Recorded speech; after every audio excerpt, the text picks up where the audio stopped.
ഇതാ കേട്ടോ വീട്ടിലെ സ്വിമ്മിംഗ് പൂള്. ഇതും ഡാഡിയുടെ ഡിസൈൻ തന്നെയാണ് കേട്ടോ.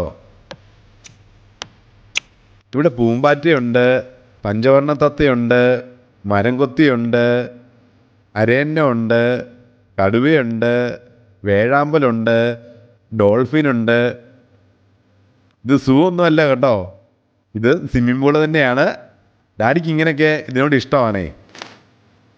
ഇനി ഇതിൻ്റെ രാത്രിയിലെ കാഴ്ച ഒന്ന് കണ്ടു നോക്കിക്കേ.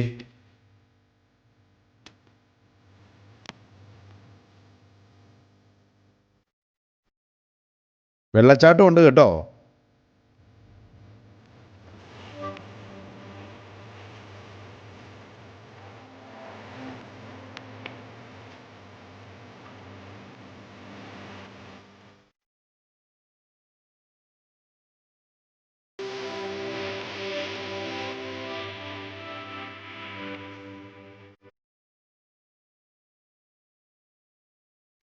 സ്വിമ്മിംഗ് പൂള് കൊള്ളാമോ?